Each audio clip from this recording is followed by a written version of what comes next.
Greater Bangalore authority ಮಾಡಿದ್ವಿ.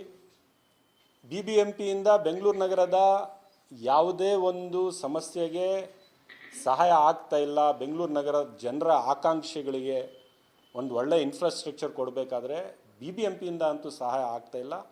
ಒಂದು ಮಳೆ ಬಿದ್ದರೆ ಅರ್ಧ ಬೆಂಗಳೂರು ಮುಳುಗೋಗುವ ಪರಿಸ್ಥಿತಿ, ರಸ್ತೆ ಗುಂಡಿ ಕೂಡ ಮುಚ್ಚೋದಕ್ಕೆ BBMPಯಿಂದ ಸಾಧ್ಯವಾಗ್ತಾ ಇಲ್ಲ ಅಂತ ನಾವು ಗ್ರೇಟರ್ ಬ್ಯಾಂಗ್ಳೂರ್ ಆ್ಯಕ್ಟನ್ನು ತಂದು ಬೆಂಗಳೂರಿನ ಆಡಳಿತ ಸುಧಾರಣೆ ಆಗಬೇಕು, ಮರು ವಿಂಗಡಣೆ ಆಗಬೇಕು, ಅಧಿಕಾರ ಜನರ ಹತ್ರ ಇರಬೇಕು ಅಂತ ಒಂದು ದೊಡ್ಡ ಪ್ರಯತ್ನ ನಾವು ಮಾಡಿದ್ದೇವೆ.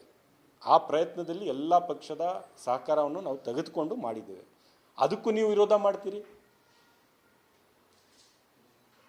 ನೀವು ಕೈ ಜೋಡಿಸೋದು ಯಾವಾಗ ಅಂತ, ನೀವು ಕೈ ಜೋಡಿಸೋದು ಯಾವಾಗ?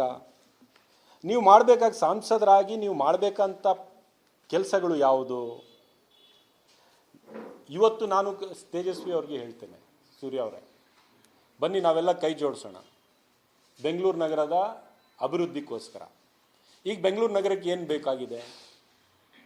ಬೆಂಗಳೂರು ನಗರಕ್ಕೆ 15,000 ಬಸ್ ಬೇಕು.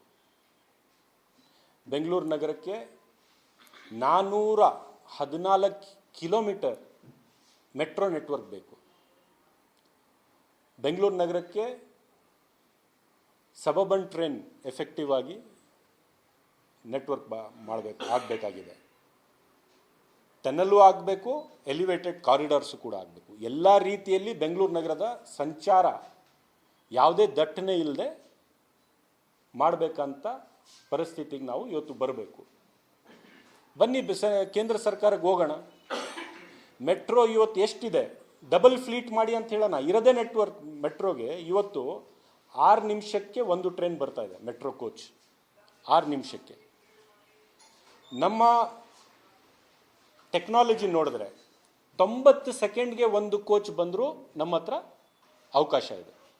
90 ಸೆಕೆಂಡ್ಗೆ. ಈಗ ಬರ್ತಾ ಇರೋದು ಎಷ್ಟು? 6 ನಿಮಿಷಕ್ಕೆ ಫ್ರೀಕ್ವೆನ್ಸಿ. ನೀವು ಕೇಂದ್ರ ಸರ್ಕಾರದಿಂದ ಎಕ್ಸ್ಟ್ರಾ ಕೋಚಸ್ ಕೊಡಿಸಿ 2 ನಿಮಿಷಕ್ಕಾದರೂ ಮಾಡೋಣ. 2 ನಿಮಿಷಕ್ಕೆ ಒಂದು ಟ್ರೈನ್ ಬರಬೇಕಪ್ಪ. ನೀವು ಅದ್ರ ಬಗ್ಗೆ ಮಾತಾಡ್ತಾ ಇಲ್ಲ.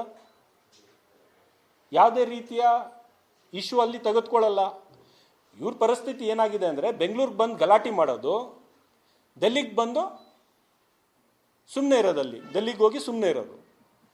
ಇವರು ಡೆಲ್ಲಿಗೆ ಹೋಗಿ ಗಲಾಟೆ ಮಾಡಿ ಬೆಂಗಳೂರಿಗೆ ಬಂದು ನಮ್ಮೆಲ್ಲರಿಗೂ ವಿಶ್ವಾಸಕ್ಕೆ ತಗೋಬೇಕಾಗಿತ್ತಲ್ಲ. ಅಲ್ಲ, ಎಲ್ಲ ಗಲಾಟೆ ಇವ್ರದ್ದು ಬೆಂಗಳೂರಲ್ಲೇ. ಅವರ ಸರ್ಕಾರದಿಂದ ಒಂದೇ ಒಂದು ಡಿಮ್ಯಾಂಡ್ ಮಾಡೋದಿಲ್ಲ, ಒಂದೇ ಒಂದು ಕಾರ್ಯಕ್ರಮ ತಗೊಂಡು ಹೋಗೋದಿಲ್ಲ. ಇವತ್ತು ಬೆಂಗಳೂರು ನಗರದ ಕಾಂಟ್ರಿಬ್ಯೂಷನ್ನು ಕೇಂದ್ರ ಸರ್ಕಾರಕ್ಕೆ ನಾವು 4.5 ಲಕ್ಷ ಕೋಟಿ ನಮ್ಮ ರಾಜ್ಯದ ತೆರಿಗೆ ಕೊಡೋದು ಹೊರತುಪಡಿಸಿ ಇವತ್ತು 42% IT ಎಕ್ಸ್ಪೋರ್ಟ್ಸ್ ಇದೆಯಲ್ಲ, ಬೆಂಗಳೂರು ನಗರದಿಂದ ಆಗ್ತಾ ಇದೆ ಇಡೀ ದೇಶದ. ಆ ಟ್ಯಾಕ್ಸ್ ಎಲ್ಲಿಗೆ ಹೋಗುತ್ತೆ? ಕೇಂದ್ರ ಸರ್ಕಾರಕ್ಕೆ ಹೋಗುತ್ತೆ.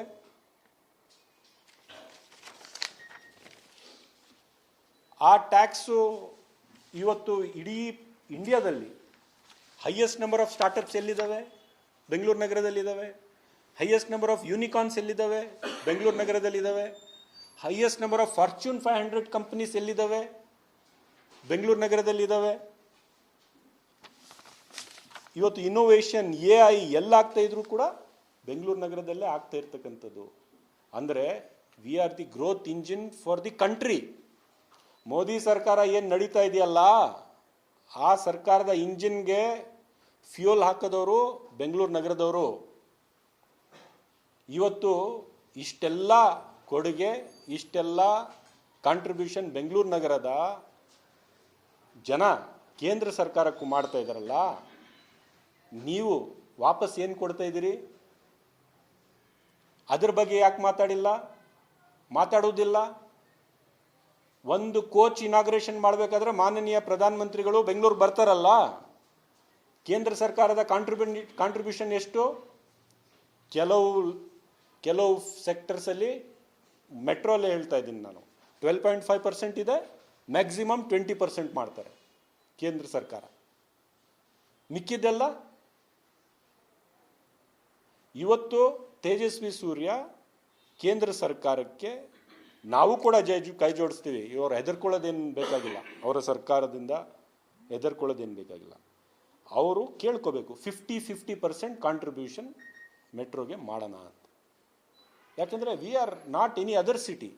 ನಾವು ಬೇರೆ ಸಿಟಿ ಥರ ಅಲ್ಲ, ನಾವು the most contributing city in the country.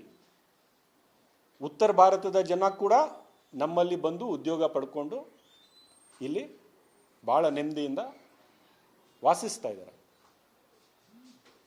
ದೇಶದ ಪ್ರತಿಯೊಂದು ಭಾಗದಿಂದ ಇಲ್ಲಿ ಜನ ಬಂದು ನೆಲೆಸಿದ್ದಾರೆ. We are such A good city. So ನಾನು ಹೇಳೋಕ್ಕೆ ಬಯಸ್ತಾ ಇದ್ದೇನೆ, 1,00,000 ಕೋಟಿ ಕೇಂದ್ರ ಸರ್ಕಾರ ಬೆಂಗಳೂರು ನಗರದ ಸಂಚಾರ ಇನ್ಫ್ರಾಸ್ಟ್ರಕ್ಚರ್ಗೆ ಹೂಡಿಕೆ ಮಾಡಬೇಕು.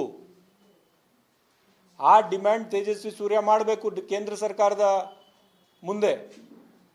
ಅದನ್ನು ಬಿಟ್ಟು ಡೈಲಿ ಇಲ್ಲಿ ಬಂದು ಹಿಟ್ ಆ್ಯಂಡ್ ರನ್ ಥರ ಏನೋ ಒಂದು ಅನೌನ್ಸ್ ಮಾಡೋದು, ಹೋಗ್ಬಿಡೋದು ಅಂದರೆ ಇದರಿಂದ ನಗರಕ್ಕೇನು ಪ್ರಯೋಜನ?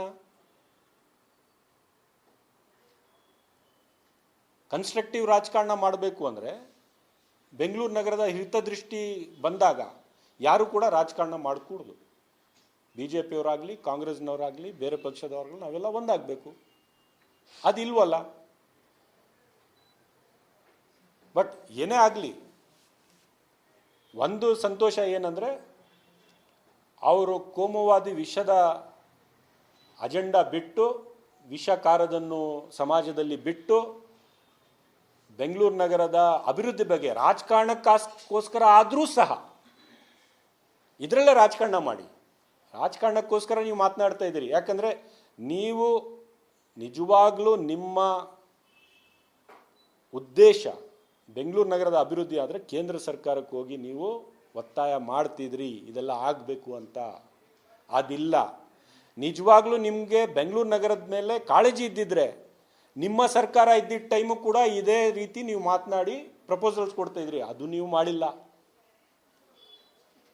ಅಂದರೆ ರಾಜಕಾರಣದ ಉದ್ದೇಶದಿಂದ ನೀವು ಈ ಸಬ್ಜೆಕ್ಟ್ ತಗೊಂಡಿದ್ದೀರಿ.